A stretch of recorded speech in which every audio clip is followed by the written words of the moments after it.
Gen Z, listen closely to me at this very moment. Listen, listen, listen to me. Those of you who have not had children yet, who plan to, have the opportunity to do the coolest thing ever. Bring back Anglo-Saxon names, okay? Now, let me explain what I mean a little bit, because a name like Robert is inarguably an Anglo-Saxon name. It comes from the Old English Hrothberg. And you know what that means? That means famous bright. And this is also the origin of the name Robin, which is just a diminutive version of Robert. So if your name is Robert or Robin, your name means famous bright, which is just incredible. And some people are named Roger, which means famous spear.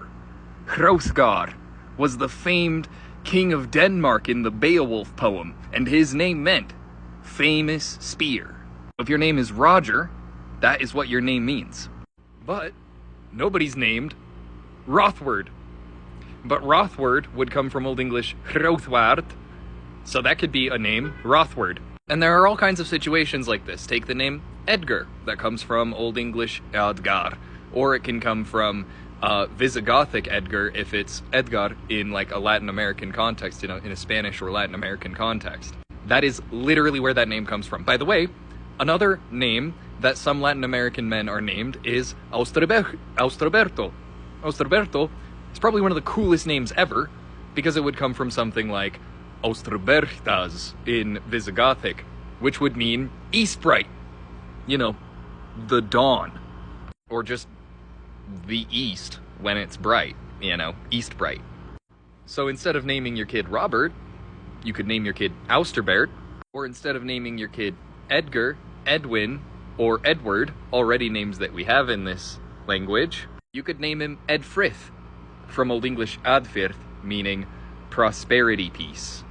How about women's names? From Old English Anflad, you could name your daughter Enflad, or Anflad. Or from Alflad, you could name your daughter Elflad, or, just Elfflad.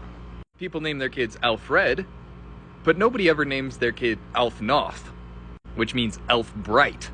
So, anyway, and Alfred means elf red. So if you have a kid who's a ginger, you should name him Alfred. But if you have a kid who has, like, bright blonde hair, you should name him Alfnoth. Alfnoth.